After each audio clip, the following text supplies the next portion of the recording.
കാത്തിരിപ്പ് വിഫലം. ജോയിയുടെ മൃതദേഹം ലഭിച്ചു. തമ്പാനൂർ റെയിൽവേ സ്റ്റേഷന് സമീപം ആമയിഞ്ചാൻ തോട് വൃത്തിയാക്കുന്നതിനിടെ കാണാതായ ജോയിയുടെ മൃതദേഹം ലഭിച്ചു. 3 ദിവസത്തെ തിരച്ചിലിനൊടുവിൽ ടണലിന് പുറത്തെ കനാലിൽ നിന്നാണ് മൃതദേഹം ലഭിച്ചത്. ജോയിയുടെ കൂടെയുള്ള സഹപ്രവർത്തകർ മൃതദേഹം തിരിച്ചറിഞ്ഞു. കൂടുതൽ സ്ഥിരീകരണത്തിനായി DNA പരിശോധന ഉൾപ്പെടെ നടത്തും. മൃതദേഹം തിരുവനന്തപുരം മെഡിക്കൽ കോളേജ് ആശുപത്രിയിലേക്ക് തുടർ നടപടിക്കായി മാറ്റി. കാണാതായി 46 മണിക്കൂറിന് ശേഷമാണ് മൃതദേഹം കണ്ടെത്തിയത്.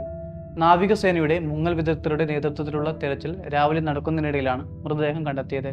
കോർപ്പറേഷൻ താൽക്കാലിക ജീവനക്കാരനായ 42-കാരനായ ജോയി അടക്കം 4 പേരാണ് ശുചീകരണത്തിനായി ആമയിഞ്ചൻ തോട്ടിലിറങ്ങിയത്. തോട്ടിൽ വീണ ഉടനെ സഹതൊഴിലാളികൾ ഇദ്ദേഹത്തെ രക്ഷിക്കാൻ ശ്രമിച്ചെങ്കിലും പരാജയപ്പെടുകയായിരുന്നു. മരായമുട്ടം വടകരയിൽ അമ്മയ്ക്കൊപ്പം ജീവിക്കുന്ന അവിവാഹിതനായ ജോയി നാട്ടിൽ ആക്രി സാധനങ്ങൾ ശേഖരിച്ചു വിറ്റായിരുന്നു ജീവിച്ചത്. ഇതിനിടെയാണ് കരാറുകാർ വിളിച്ചപ്പോൾ തോട് വൃത്തിയാക്കുന്ന ജോലിക്ക് പോയതെന്ന് ബന്ധുക്കൾ പറഞ്ഞു. അതേസമയം സംഭവത്തിൽ മനുഷ്യാവകാശ കമ്മീഷൻ സ്വമേധയാ കേസെടുത്തിട്ടുണ്ട്.